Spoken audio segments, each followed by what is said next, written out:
Hi everybody, my name is Bailey Kirk, and I believe this is our final vlog. For my sewing kit,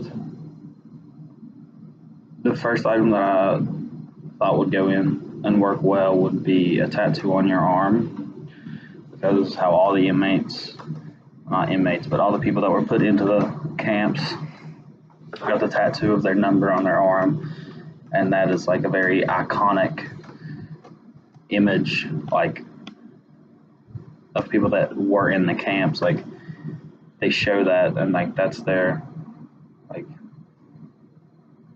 I don't really know how to explain it, but like everyone in the camp had the tattoo on their arm or on their forearm, or mostly on their arms, and they would use that, and you saw all kinds of pictures of them, and like as their ID while they were in the camps. So I thought that would be a good one, because just a regular tattoo on, like, when you say a tattoo on your arm, it doesn't immediately tie you to the Holocaust. My second item, I chose a baby crying, mainly because a baby crying tends not to be a bad thing. If anything, it's a good thing. It's a sign of life. It's a happy thing in most cases, but in this particular situation, a baby crying represented fear a lot, because when the women in the camps, if they were pregnant and had a baby while they were at the camp, the baby would be taken from them and usually killed, because they weren't going to take care of the baby. So a baby crying doesn't immediately make you think Holocaust, but once it's explained, you realize, okay, yeah, that does symbolize the Holocaust in a way, because of the fear that they had whenever they had to hide the babies whenever the officers would come in. My third item, I chose just the colors red and black. Anymore, like, the colors red and black, like several schools, colleges, like high schools, they use the colors red and black to be their trademark colors. That's their mascot and everything. But red and black was the color of the Nazi Army's flag. So just those colors in general, when they're combined, you can see the connection to the Holocaust there. For my fourth item, I chose striped pajamas. And the thing about striped pajamas is, when you think about it, you think of like a child or something in a pair of pajamas before they go to bed. But there's a book and a movie, I'm pretty sure, called The Boy in the Striped Pajamas, talking about a true story of a camp that all the people in the camp were forced to wear the striped shirts, and the child thought it was striped pajamas. But the striped like clothing for that one specific camp was why I chose the fourth item to go into my sewing kit. For number 5, I chose a graveyard, because a graveyard doesn't immediately tie to the Holocaust, yet they're everywhere. I'd say just about everyone has been to a graveyard in their life to visit family or something, but the graveyards in the Holocaust were different. They were mass graves that had 4 and 5 bodies per hole, and it was just such inhumane ways of being buried, and just terrible, terrible situations. For number 7, I chose Bible study. This is probably the one that is like least connectable to the Holocaust out of all of them. And the only reason I knew about this one was because for our last vlog, the interview that I watched, the man talked about how an officer told them to go back in their barracks if they wanted to have Bible study, because if not, other officers would be forced to take action against it, because they weren't allowed to do that. In the Bible study, the people in the camps were just trying to keep what little faith they could have and hope, and they were trying to study their religion and pray for something to happen to help them. So I thought Bible study would be a good thing to put on the list, because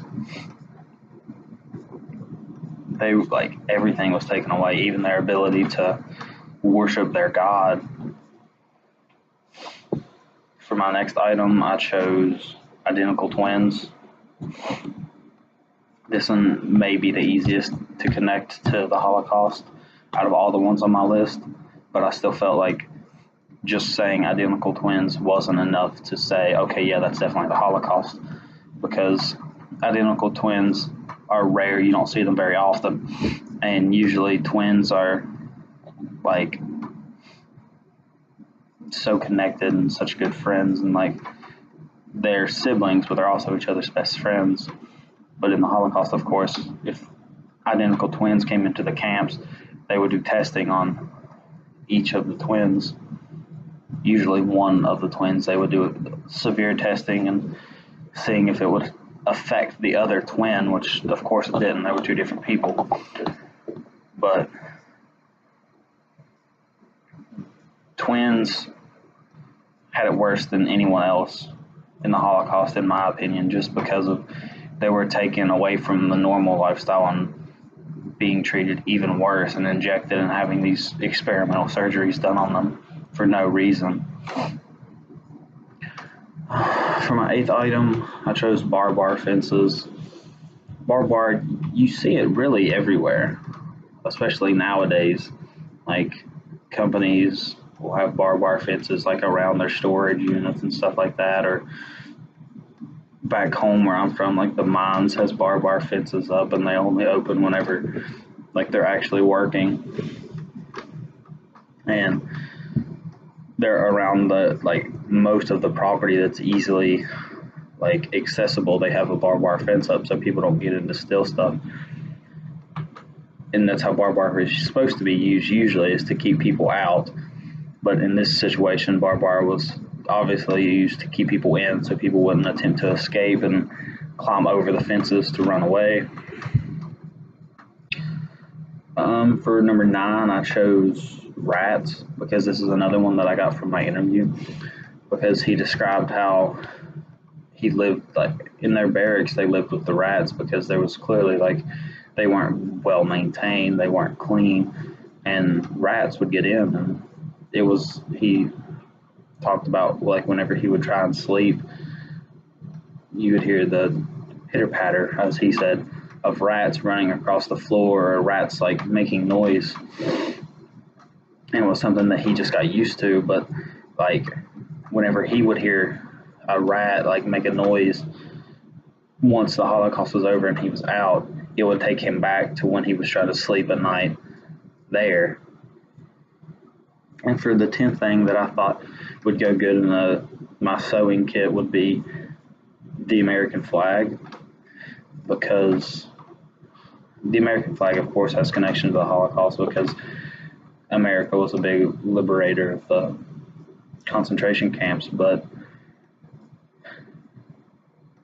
whenever the people in the camps saw American flags, saw American troops, it gave them even more hope to hear that American troops were coming and trying to push back against what Hitler was planning to do and what he was doing.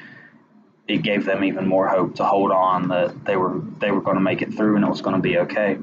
So I thought that would be a good way to wrap it up, because that was really the only good thing that was on this list in meanings, that is, because whenever they saw the American flag, they knew that it was over, that they were safe.